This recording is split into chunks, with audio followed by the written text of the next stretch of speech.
and I'll definitely get back to Roberto. But okay, so Roberto, like in the 21st century, when we talk about law, usually when we talk, for example, when we talk about universal law, usually what we think about is the UN, the You mean international organization? yes, Okay. like the UN. So we think about human rights, and we think about, like, when we think about human rights and laws, we think of, at the international level, we think about the UN. Now, this is like a collective, well, not necessarily including everyone, but then at least like it kind of represents most of what people think. Now, what's the difference between Moses having 10 commandments that were revealed to him individually and then conveying that back to a society, and someone else just exercising their autonomy and creating an app that would influence like millions of people? I know this is like a terrible comparison, but I really want to make a point here. Like, I think what Moses did was just exercising his autonomy, or at least if I Theologically exercising is. I'm talking about him as a human being. I think he had ideas that he wanted to exercise, and that was like his autonomy. He thought about them, and then he wanted to apply the ideas. Now, I'm not saying his ideas are bad. I'm not saying his ideas are good. I'm just saying that these are his ideas, and he wanted to apply them. Now, some of the societies found the ideas to be good and they liked them, and some of them found them bad. Just like somebody creating an app that would influence millions of people, some people will find it really good, and some others will find it bad. Now, What is the line here?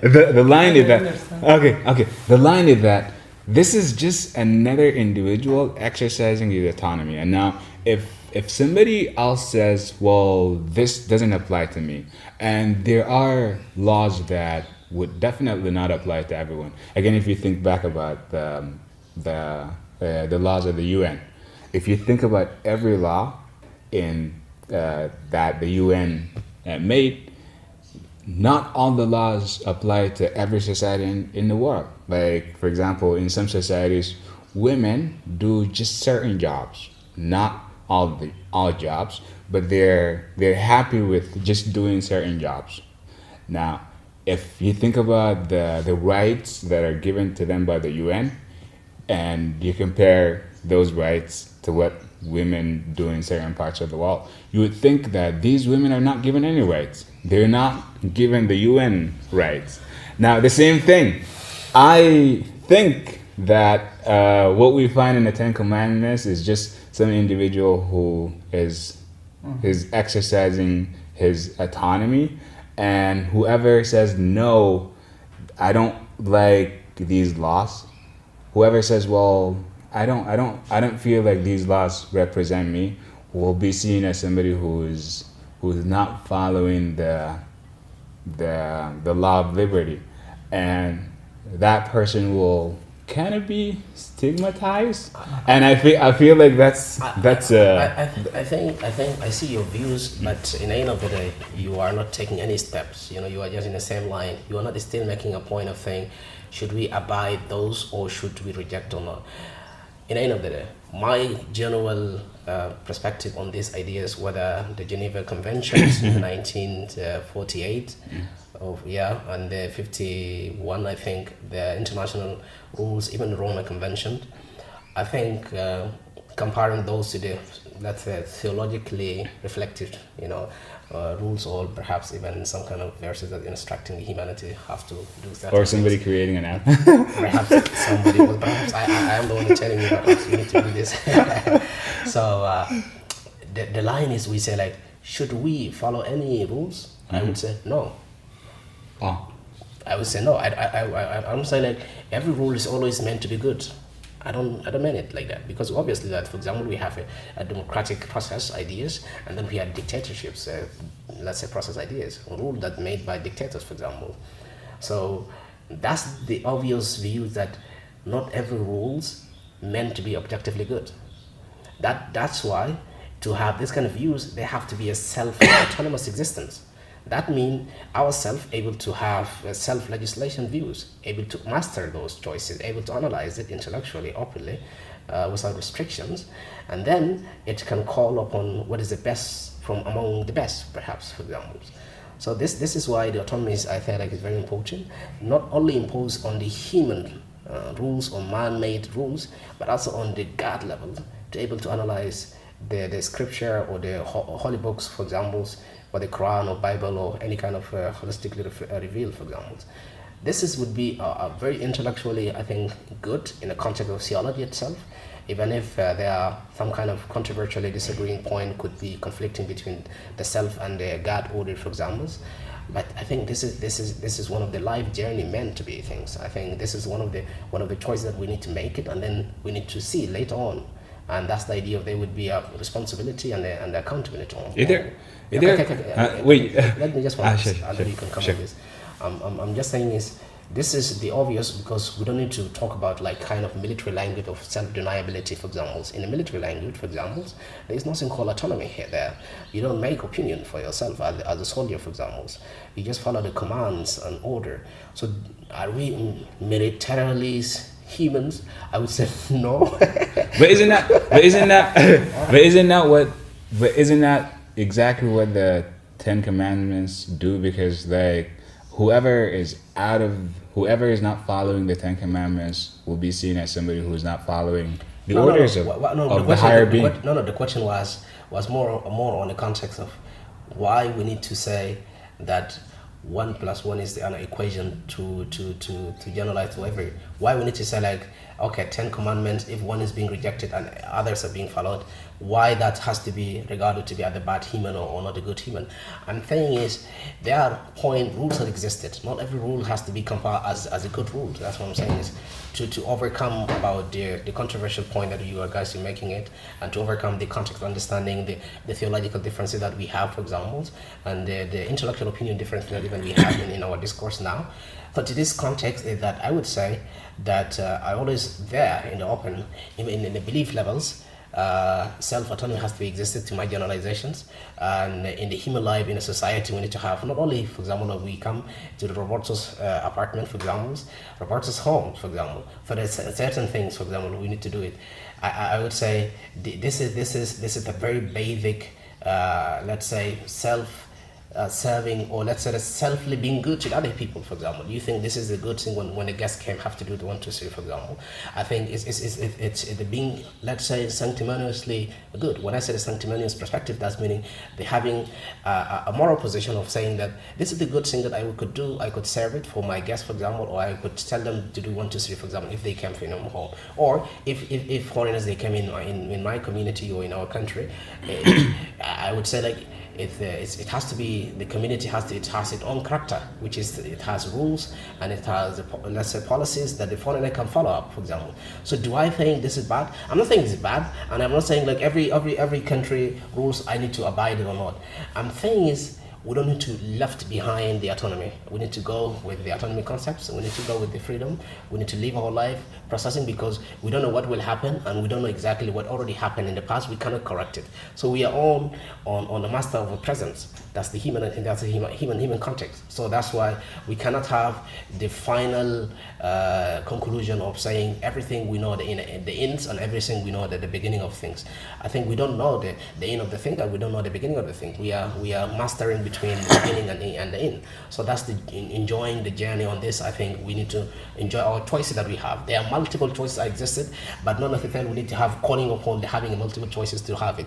And if these rules are not bad, or we need to follow the other rules or create the new rules or something like that. Or we need to, if you find like this is human belief is not a good, we need to come up with another human belief concept, for example. We need to call upon, we need to encourage the self autonomy to come up with this idea. Do I think this is good?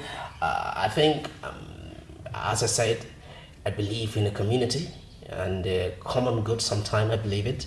I believe that when people come together, they have some kind of common interest, things that commonly they do, and that's the sense of the collective is very good. So that's why sometimes I would say autonomy has to be like a discipline autonomy. A discipline autonomy. I hope you can understand the term clearly. When I said a discipline autonomy, meaning that the autonomy itself have to not loot itself. Or it has to be regulated. Yeah, at least they are instruction for the principle of self-legislation itself. There has to be a principle. For example, if you don't know what is good and what is bad, how are you going to create the rules that this is good rule and bad rule for the self itself? So that's why the autonomy itself. So the point will come to autonomy is starting to be free from something else. Well, okay, I actually want to put the same question to Roberto.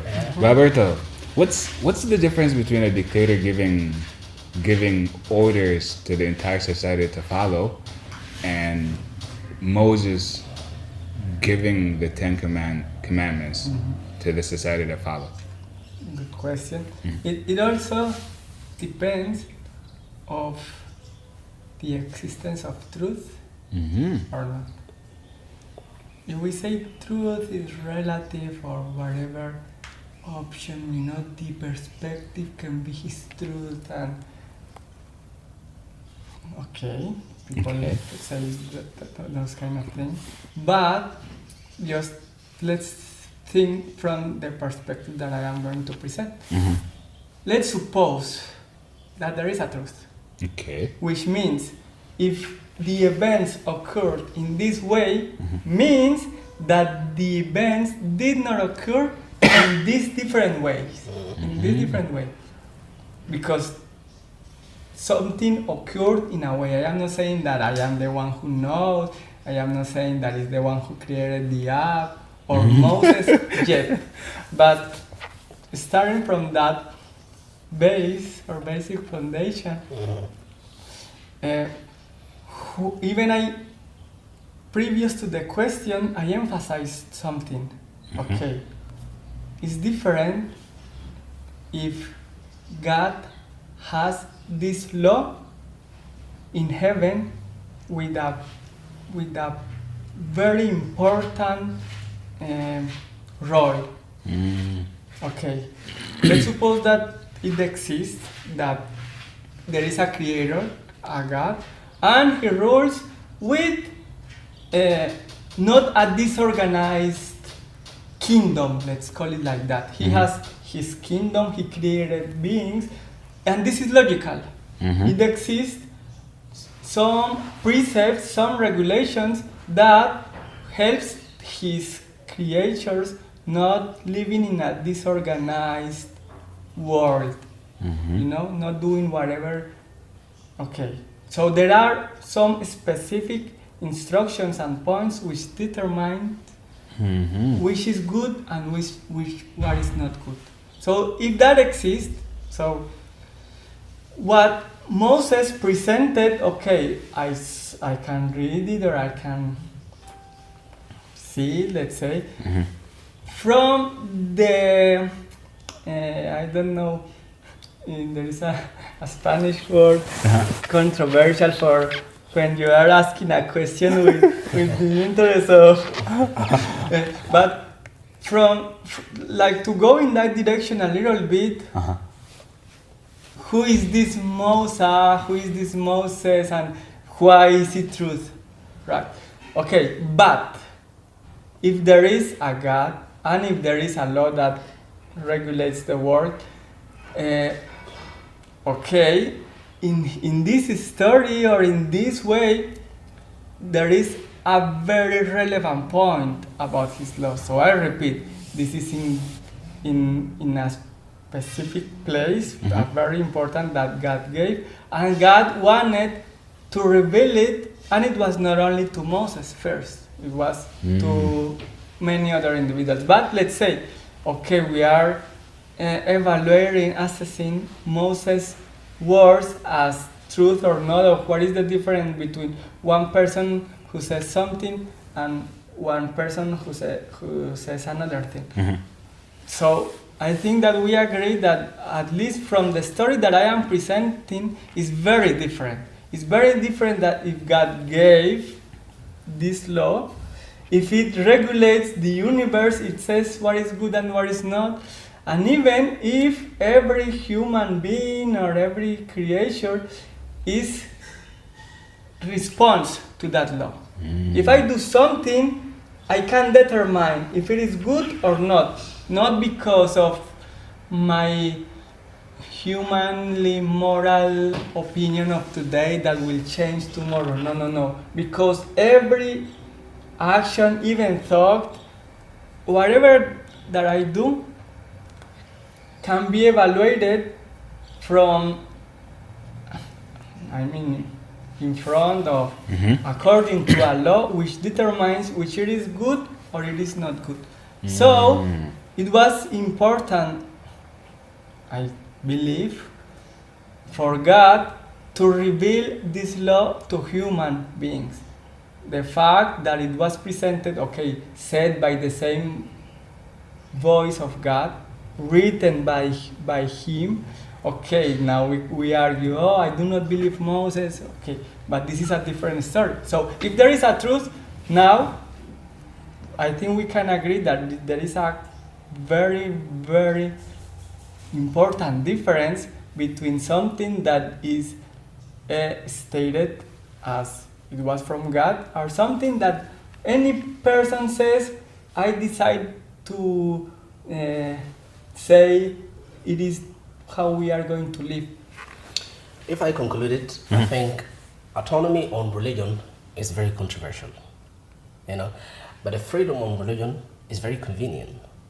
What I mean is, freedom is something general, and by freedom we believe, we choose religion that we think is good and commandment that we think is good to follow. But by autonomy, we analyze and we choose what satisfies the self. And I think not only on the other, let's say, Bible context or other, even the Quranically, there are a lot of areas to say, for example, self is very dangerous, and God is in so many areas commanding that we need to not to follow the self. Yes. So I think that means that self always desire. It's like the open desire. If you let's say pathologically there, meaning that you have a very interest of doing something bad, the self always interestingly going there. So that meaning there is no discipline within the self. That means there is no there is no moral position within the self.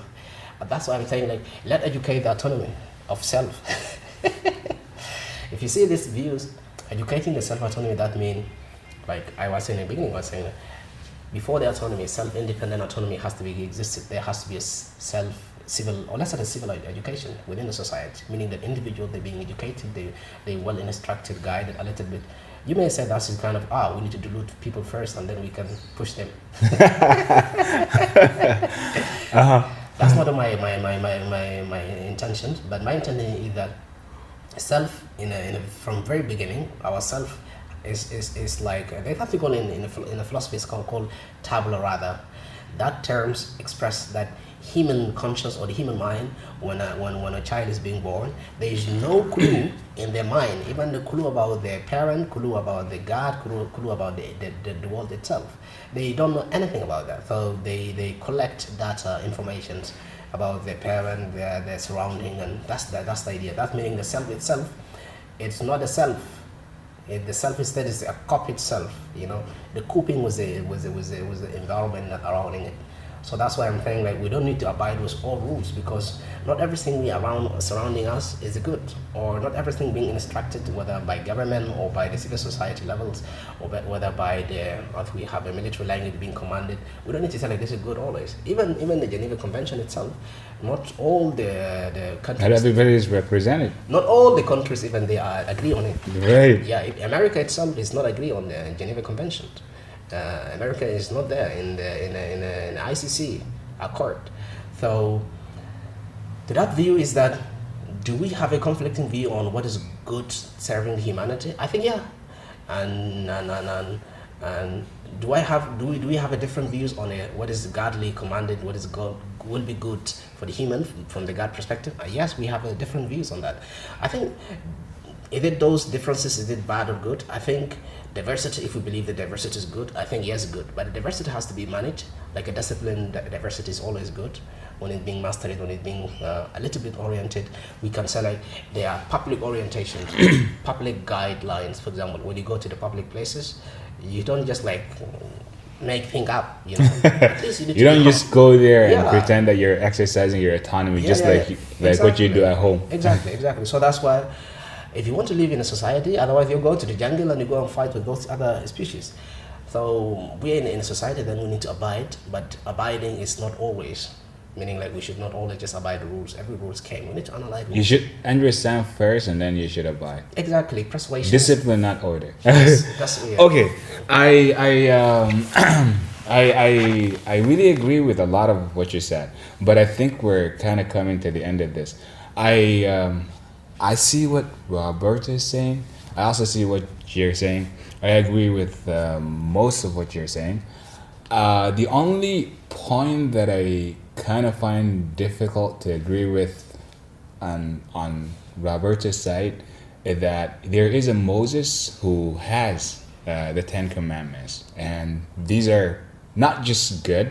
No, they're perfect. Like they're literally perfect, and not just perfect for a certain society. No, they're perfect for everybody.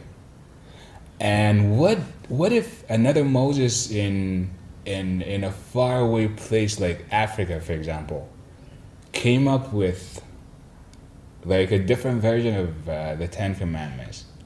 I mean, yes, that was true. If you think about, I think you guys know Okonkwo, I know. The novel. I'm not saying that this is actually what happened, but then that is just a reflection of reality. In some parts of the world, you would have somebody else with 10 commandments. And I think the reason I kind of agree with Omer here is that, like, as a society, yes, we will have a lot of conflicts, but at least there are a lot of areas of agreements. And if we come to the point where we say, well, we need to have rules that would apply to everybody regardless of what they believe, and as a society, these are literally necessary for us to live together, and everybody who breaks these rules, well, everybody should understand them first, and everybody who breaks them should be punished.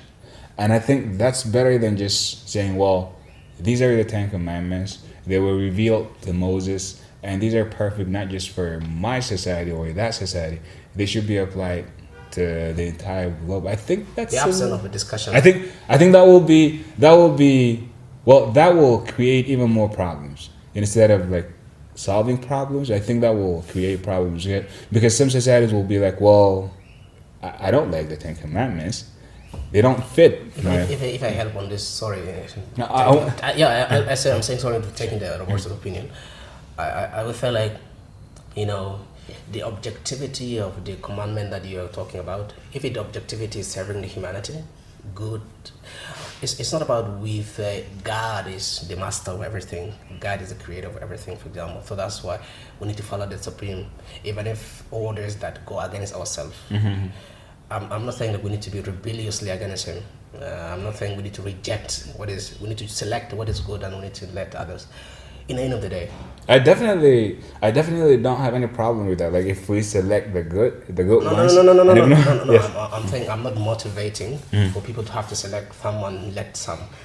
I'm saying people have to look at the overall, the objective result of that commandment. What I'm saying is, for example, like you're, let's say there you have, let's say your own life. Mm-hmm. You are the human, you're believing on a common good, you're believing that you want to do good for the society, you want to serve whoever. You may see them, you may assess them sometimes. For example, you're human, you have some kind of value that you think they're perfect, I'm right? Mm-hmm. So if I come and say like those let's say personal principles, if I say like you need to follow mine, you will obviously reject it if they are not going with your interest, for example. But that's not the controversial part for me. I need to focus on the finality of the point. It means like, okay, I for myself, I said that I want to serve the other humans, the people in my society. You say you want to serve the people in your society. So the objective Context is serving. Uh-huh. So that's what I'm saying. You So how serve can from- we do it? Yes. Yes, serving from the window, from the main door. It's not my problem.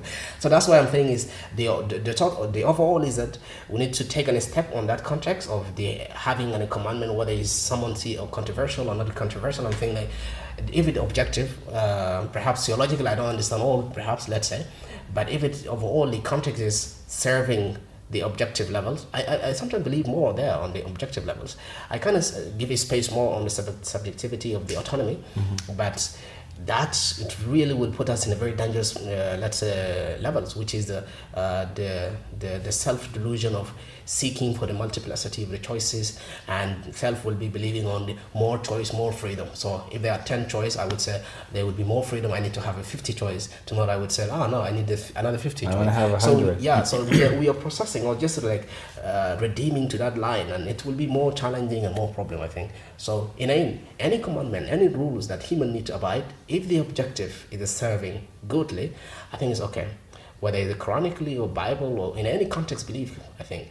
If the objective is good, okay, let's follow. Okay. That's it. This kind of reminds me of the judge thing, but okay. Robert, what do you think? I'm sorry. No, Okay, yes, sure. you can ask. I know. Okay, so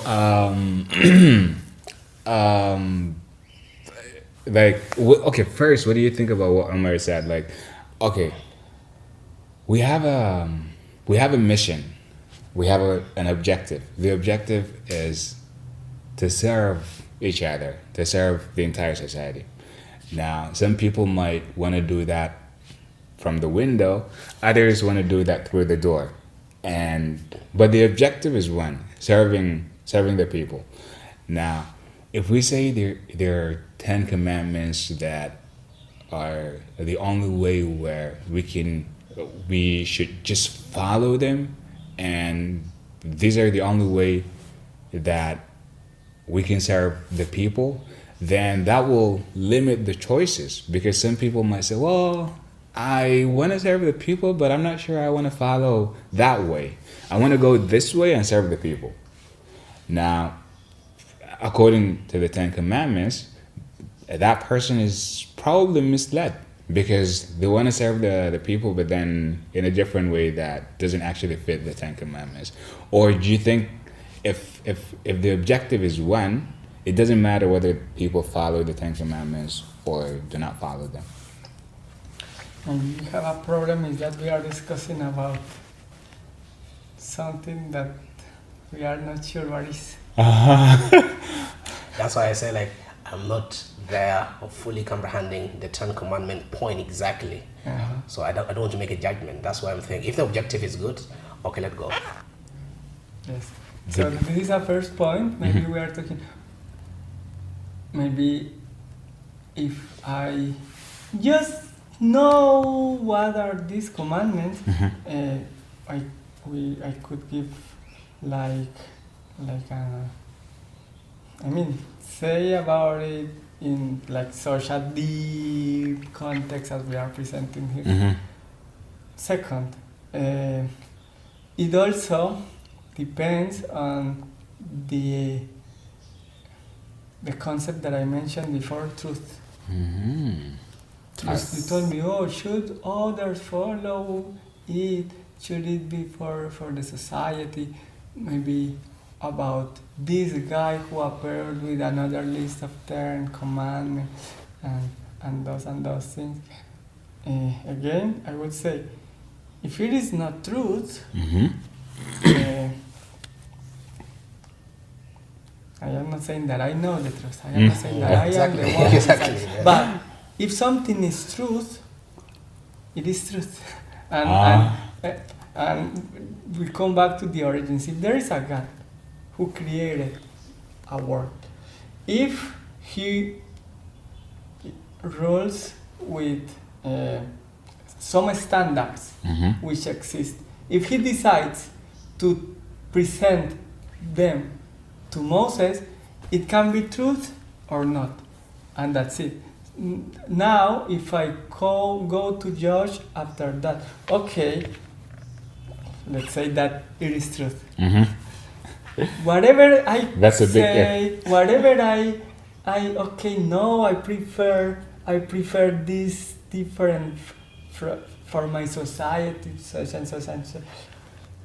We have the problem, but we do not know what we are talking about. But let's put it a little bit in the context. It presents to love God, and it presents to love others, like the principles that are in the Ten Commandments. So if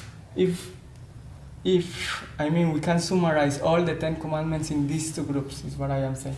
So if I didn't understand. You tell like to love God is one option, and to love the other meaning No. what? there are two groups within the Ten Commandments. Some are regarding our love towards God, and some towards others. Other For example, I said Other honor your human other beings. people.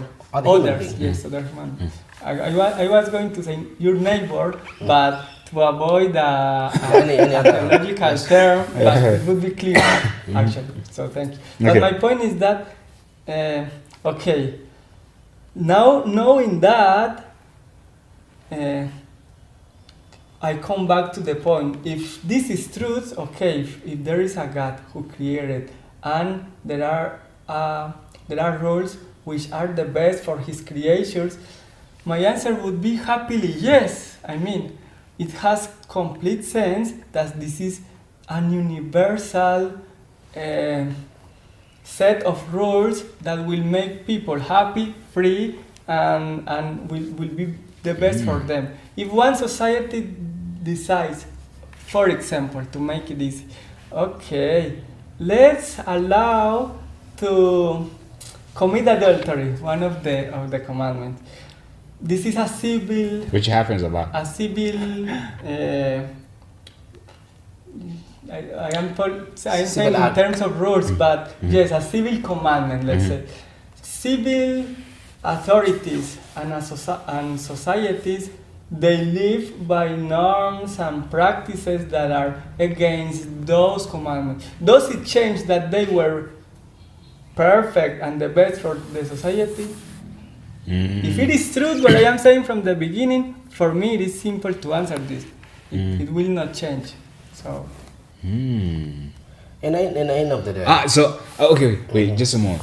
So Roberto says, well, if the Ten Commandments are true, like if this is the truth, it doesn't really matter whether people follow them or not. The truth is there, and it will be there even if people don't follow it. Is that what you're saying, Roberto? What I am saying is that this is for their well-being, even if they accept it or not. What I am saying is that actually, if it is true, they are going to be judged to explain it or to show an example. Today I commit an action, whatever action. It can be good Or bad. Or bad, let's say. This law will determine if it is or not. Why don't just like grouping things now? Like why we don't say like, okay, rules, commandment will be applied to those who believe that religion, for example. For example, like let's say from Quranic perspective, should the religious orientation in Islam, for example, need to be applied to the non-believers? No, that cannot be applied for them. So abiding cannot be. So the legitimacy of the application of those rules goes with the believers of those beliefs. To that same idea, I think the commandments, I think it's more on the context. I'm not sure about it. I think in a more on the context of people who believing on the religion that commanding. So if you believe in that religion, then yes, you need to abide to certain understandings and certain views. Yes, I understand. I just want to indicate that certainly every, let's say, scripture or religion has their very, when you bring the, let's say, intellectual views, there are many controversial areas out there. And I don't think it will even make weak views on that religion. I think it gives space more on the human to think and discuss more, understand more, make a deeper analysis in that belief and understand it. It does not mean like that is wrong or that evil or that's bad, and then the conclusion is there and today, and then we just close the door on that context, for example. No, I'm just saying is, yes, I can see the differences that you guys are even intensifying the context itself. I think let just proceed to understand that we all human, and our existence is more, let's say, our ontological existence, because autonomy, ontologically, it will have a controversial point. Autonomy, intellectually weak on the social, let's say, abiding process, because the autonomy more on, I think, like self-living in a jungle, outlaws. And I would say it's good when that self-conscious, educated, that's good to live there and have the moral principles, moral values to able to make the opinion on those areas. I'm making the conclusion, my friend. So okay. I really wanna give Roberto like 40 seconds maximum to kind of conclude his final points. And after that, we should conclude this because we're kind of running out of time. But it's been a really interesting conversation. Yes. We should probably make a third part. Okay. Yes, Roberto. Okay. So I think, again, I'll kind of just reiterate what you said earlier, which is that truth, or what the Ten Commandments say, is the truth. And whether people follow it or not, if they follow it, it'll be good for their well-being. And if they don't follow it, that doesn't make it not true. Is that kind of what you're saying earlier? To change maybe the last phrase you said, if they do not follow it, it will not make it untrue. Okay. I didn't say that, but I agree. Okay. So you told me to allow me to summarize. Yes. To conclude. Okay. So what was said from the beginning is that there is a law or liberty that is above everything, and it describes God's character. It actually shows His will. In this eternal law is described what is good and what is not good. Human beings created were also supposed to live in the terms of this perfect law.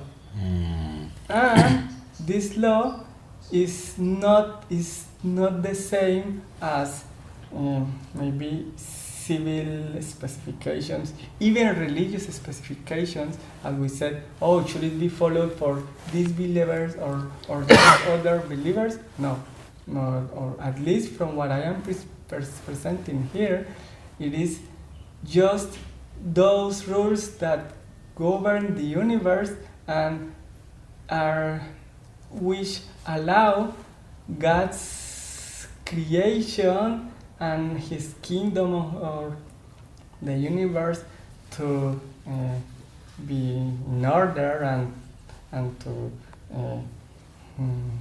work well, perfectly well. So yes, I think we at least should know about it, because this is for our good. Exactly. Okay, so earlier I was talking about making a third part, but okay, so maybe the third part will be about which one? Well, okay, I don't want to put words in your mouth, but then maybe the third part will be about which one is better. Should we as a society sit together and make a law regardless of the sources that we use, or should we follow the supreme law that was revealed maybe to a prophet or someone else? I think that would be an interesting third part. But for now, this is the end of this second part. I hope you guys enjoyed watching this, and We'll see you next time. Thank you.